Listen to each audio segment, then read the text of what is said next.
The ring was on Cecilia's finger when she came down to breakfast. It was not a subtle ring. It was a sapphire the size of a sparrow's eye, set in gold that had been in the Ashworth family for 4 generations, and it caught the morning light from the east-facing windows of Hartfield House with the aggressive sparkle of something that wanted very much to be noticed. Margaret Hartley noticed it immediately. She noticed it because she had spent the past 6 weeks imagining that ring on her own hand in the particular way that a woman imagines something she has been led to believe is coming, not with certainty exactly, but with the careful, measured hope of someone who has been given every reason to expect it and no reason to doubt. She was standing at the sideboard when Cecilia entered, pouring tea from the silver pot that their mother considered essential for any morning that might involve conversation of significance. The tea was Darjeeling, imported at considerable expense, and Margaret had been drinking it without tasting it, because her mind was occupied with the question of whether the Duke of Ashworth would call today, as he had called every day for the past 3 weeks, and whether today might be the day the question she had been waiting for would finally arrive. Cecilia sat down at the table. She reached for the toast rack with her left hand, and the sapphire blazed. Margaret set down the teapot. She set it down carefully, the way one sets down something fragile when one's hands have suddenly become unreliable.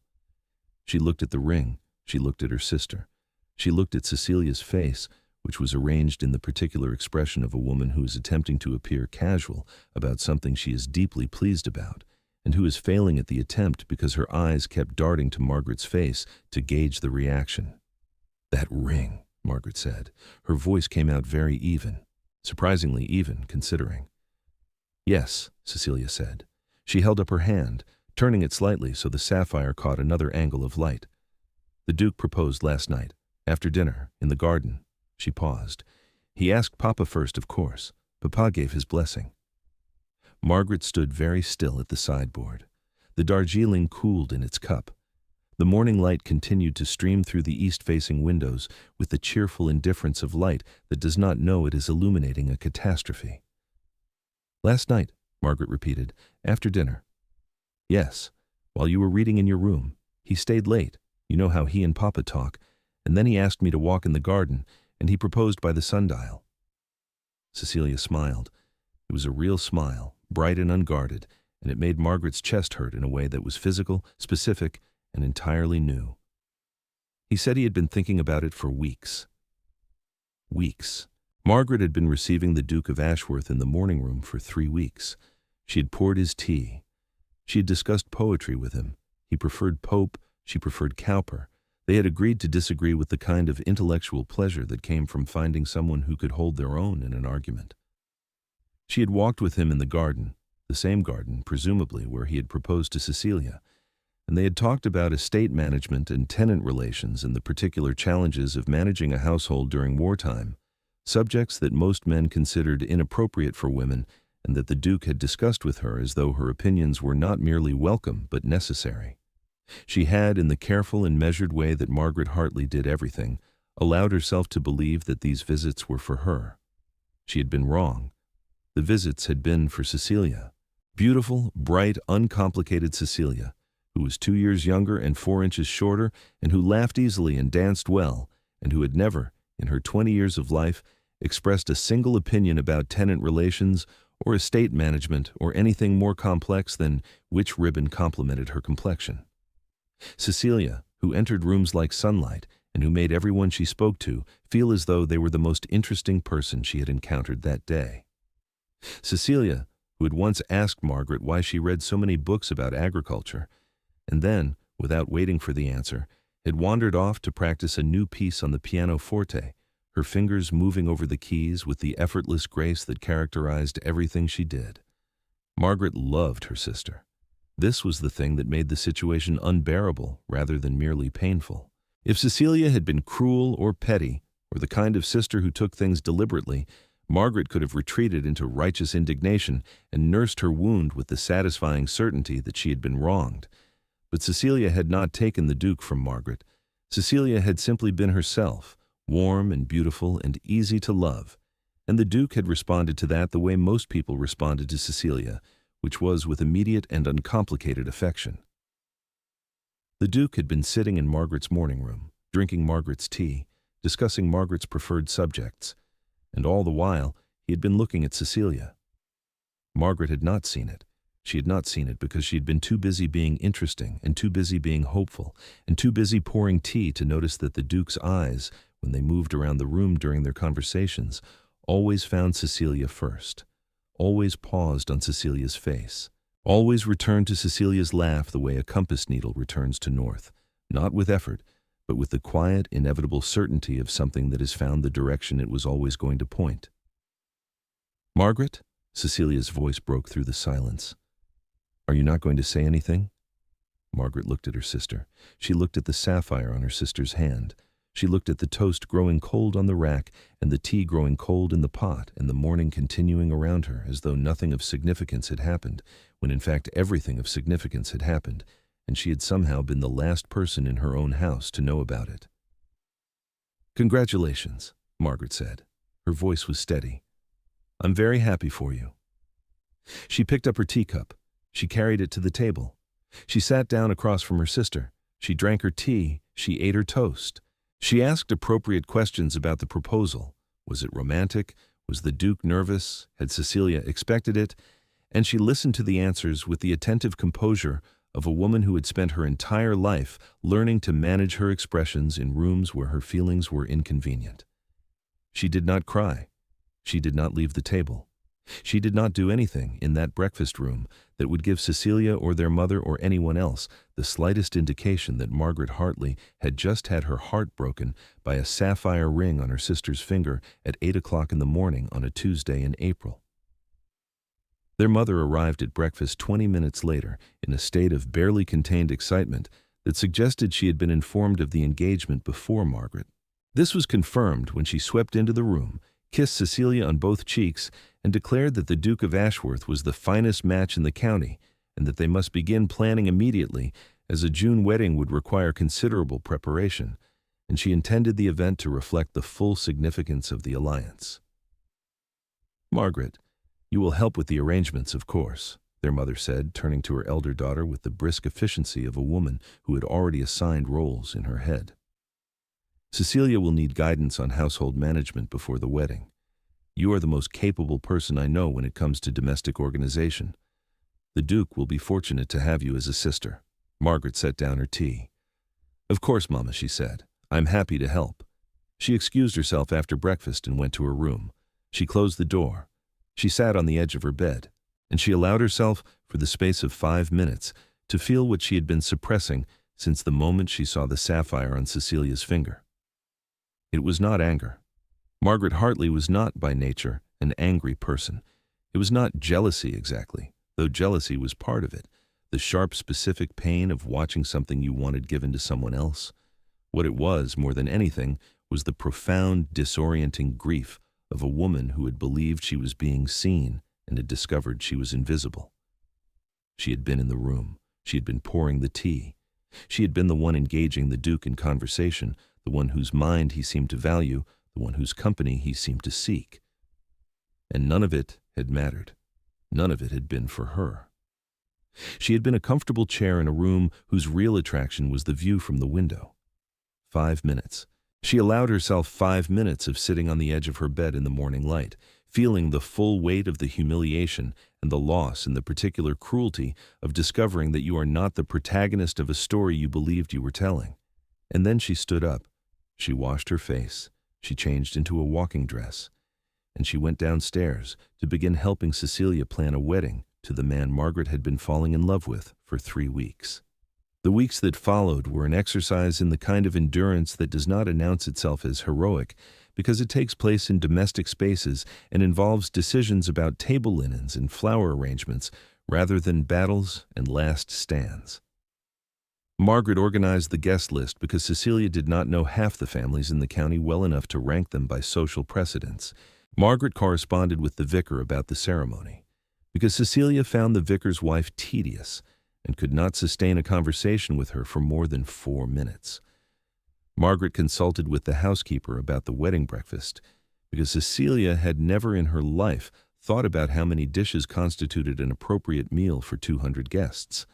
And Margaret, because she was Margaret, did all of this with efficiency and grace, and not a single outward indication that every letter she wrote and every arrangement she made was accompanied by the low, steady ache of wanting something she could not have.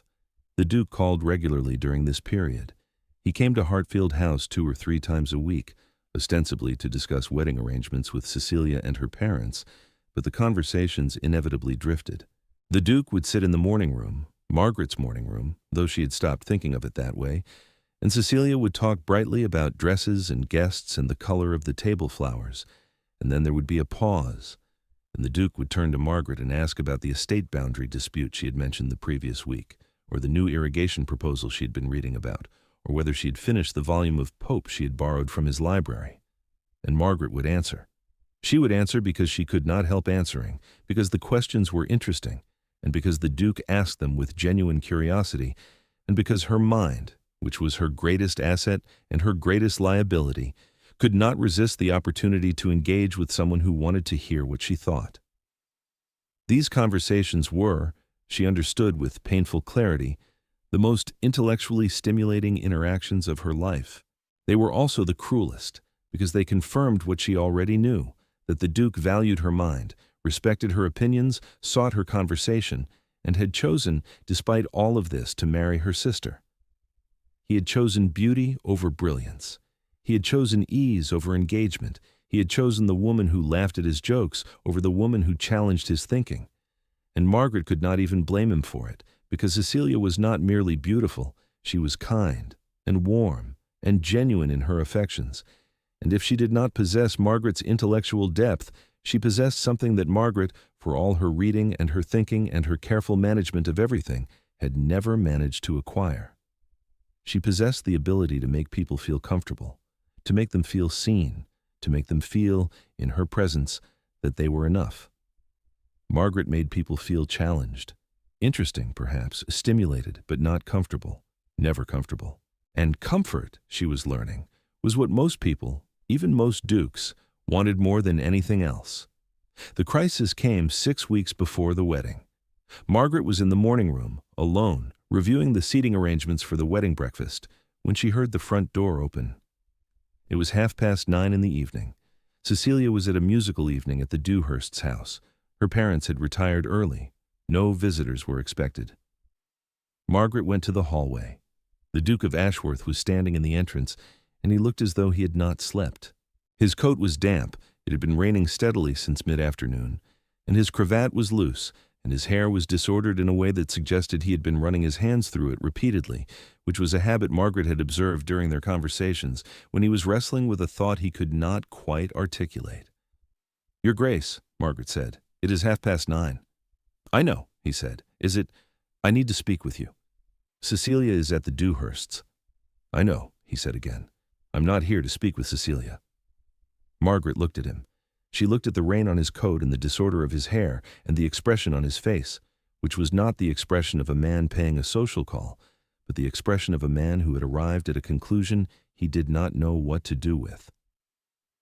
She looked past him, through the open door, at the dark drive, and saw his horse tied loosely to the gate-post. The animal was wet through. It had been standing for some time. Which meant the Duke had been standing for some time outside her door in the rain, trying to decide whether to knock. She thought about closing the door. She thought about telling him to leave, that it was improper, that whatever he needed to say could wait until morning, when Cecilia would be present, and propriety would be maintained, and Margaret would have time to arrange her face into the appropriate expression of polite interest. She thought about all of this in the space of 3 seconds, and then she stepped aside because she had spent 6 weeks watching this man drink her tea and talk to her mind and marry her sister, and she deserved, at the very least, to hear what he had come to say. "You had better come in," she said. They sat in the morning room. Margaret did not pour tea. She did not light additional candles. She sat in her usual chair, and he sat in his usual chair, and the room was dim and quiet, and stripped of all the social apparatus that normally governed their interactions. "I have made a mistake," the Duke said. He said it without preamble, without the careful diplomatic framing he usually employed when approaching difficult subjects. He said it the way a man says something he has been thinking for weeks and has finally run out of reasons not to say aloud. "A mistake," Margaret repeated. I proposed to the wrong sister. The words landed in the quiet room like stones dropped into deep water. Margaret heard them. She processed them. She sat very still in her chair and felt the full, devastating weight of them settle into her chest, and she did not move, and she did not speak, because she did not trust herself to do either without breaking. Margaret, the Duke said. His voice was rough. I have been coming to this house for 2 months. I have been sitting in this room. I have been talking to you about Pope and Cowper and irrigation and tenant disputes and boundary law. I have been thinking about you when I leave. I've been looking forward to coming back, not because Cecilia is here, but because you are here. He stopped, started again. I proposed to Cecilia because she is beautiful, and because she is kind, and because I thought that was what a sensible man did. He married the woman who was beautiful and kind, and who would make his life pleasant. I thought that was enough. I thought the conversations I had with you were incidental, enjoyable, but incidental. The way one enjoys a particularly good wine at dinner without deciding to build one's life around it. He looked at her. His eyes were red-rimmed. He had not slept. He had, she realized, been outside her house for some time before he knocked.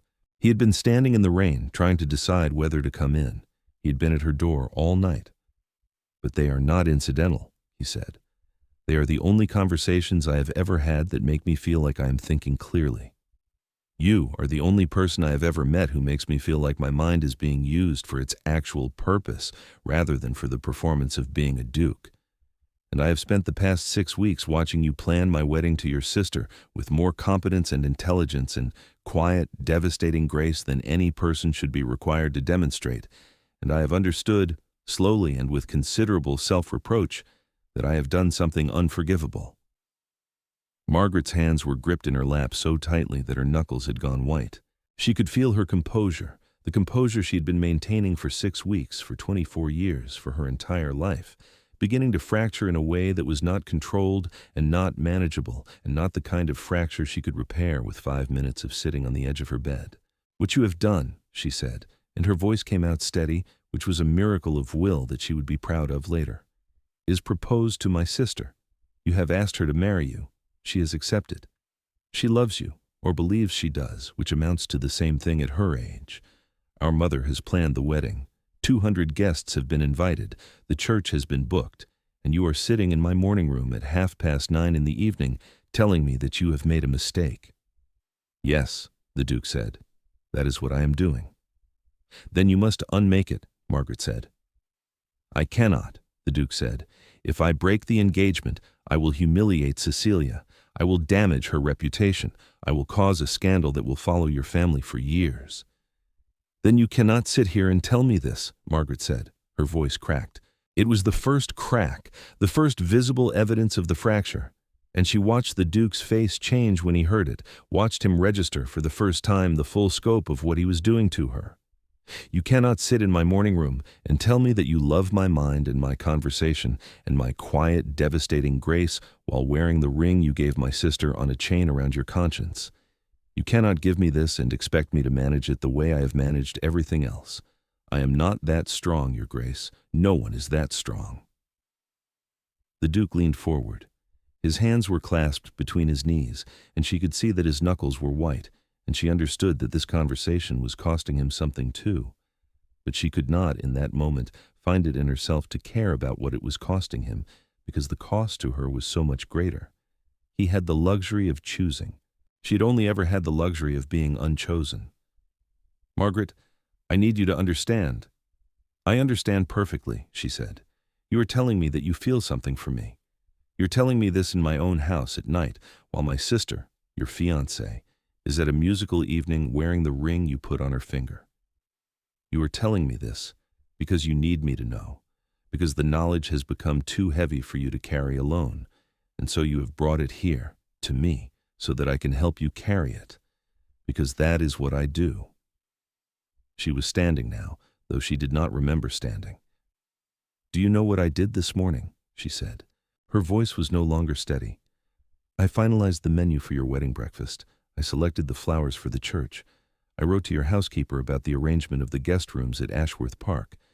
I have been building your life with my sister for 6 weeks, and I have done it with competence and care, and not a single word of complaint, because that is what I do. I manage, I organize, I make things work. And now you are asking me to manage this as well. Your guilt, your revelation, your inconvenient discovery that the woman you find interesting is not the woman you propose to. She stood up. I will not do it.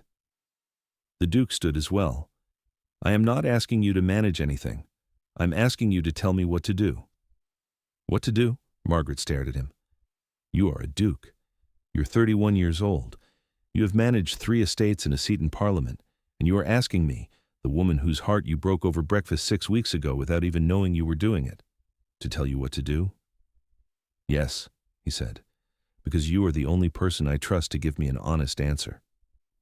The silence that followed was long. It was the silence of 2 people standing in a dimly lit room at the end of a day that had changed everything, trying to find a way forward through a situation that had no good options, only less terrible ones. Margaret walked to the window. She looked out at the dark garden, the garden where he had proposed to Cecilia, where the sundial stood like a witness to a promise made to the wrong person. You will marry Cecilia, Margaret said. Her voice was quiet now, controlled. The fracture had been sealed, temporarily, by the force of her will. You will marry her, because you gave your word, and because she loves you, and because breaking the engagement would destroy her in a way that neither of us is willing to be responsible for. And what about you? The Duke asked. What about what you feel is not my responsibility, Margaret said. She turned from the window. What you feel is yours. You will carry it. You will manage it. And you will be a good husband to my sister, because she deserves a good husband, and because the alternative, a husband who is present in body and absent in mind, who is thinking about another woman while sitting across from his wife at breakfast, is a cruelty I will not permit you to inflict on her. She walked to the door. You should go, Your Grace. Cecilia will be home soon. The Duke did not move. Margaret, go. He went. He walked past her in the doorway, close enough that she could smell the rain on his coat and the particular scent of his soap, and she did not step back, and she did not look away, and she did not give him anything, not a touch, not a softening, not a single indication that what she was doing cost her anything at all. The front door closed behind him. Margaret stood in the hallway listening to his footsteps on the gravel drive, and then the sound of his horse, and then silence. She went upstairs. She sat on the edge of her bed, and this time she did not limit herself to 5 minutes. The Duke of Ashworth married Cecilia Hartley in June, as planned. The wedding was beautiful. The flowers were perfect. The seating arrangements were impeccable. Margaret had managed every detail with her customary precision, and on the morning of the wedding, she helped Cecilia into her dress, white silk with seed pearls along the bodice, and adjusted her veil, and told her she looked beautiful, and meant it completely. She stood in the church in a dress of dove gray and watched her sister marry the man she loved, and she smiled when it was appropriate to smile, and she looked happy when it was appropriate to look happy. During the ceremony, the Duke's eyes found hers exactly once.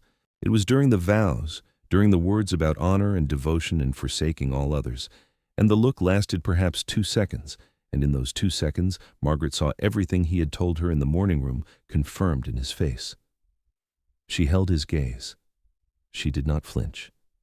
And then she looked away, and he looked at Cecilia, and the moment passed, and the vows were completed, and the ring, a different ring, a gold band, not the sapphire, was placed on Cecilia's finger, and it was done. At the wedding breakfast, Margaret sat beside the vicar's wife and discussed the new hymnals with genuine interest. She danced with the groom's cousin, a pleasant man with large ears who told her about his collection of geological specimens. She made a toast to the couple that was warm and witty, and that made Cecilia cry, and that made the Duke look at his plate. And then she went home. She went home to Hartfield House, which was quieter now with Cecilia gone. She went home to the morning room where the Duke's chair sat empty. She went home to the life she had been living before the Duke had arrived and disrupted it, and she resumed that life with the same competence and efficiency she brought to everything, because that was what Margaret Hartley did. She managed. 3 months after the wedding, Margaret received a letter. It was from a Mrs. Elizabeth Caldwell, a woman she had met briefly at the wedding, who ran a small school for girls in Bath. Mrs. Caldwell had been impressed by Margaret's organizational abilities and her evident intelligence, and she was writing to ask whether Margaret might consider a position as the school's administrator. The salary was modest, the work would be demanding, and it would require Margaret to leave Hartfield House and live independently in Bath, which was something no unmarried woman of her class was expected to do, and which her mother would almost certainly oppose. Margaret read the letter twice. She thought about the morning room. She thought about the empty chair. She thought about the next 40 years of her life spent managing her parents' household, attending her sister's dinner parties, watching the Duke across the table, and knowing what she knew and carrying what she carried. She wrote back to Mrs. Caldwell the same afternoon. She accepted.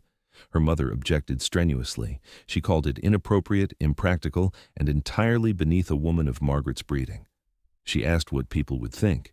She asked what Margaret's prospects would be, as if Margaret's prospects at 24, unmarried and living in her parents' house in the shadow of her younger sister's brilliant match, were anything other than a slow, comfortable diminishment into the role of useful maiden aunt.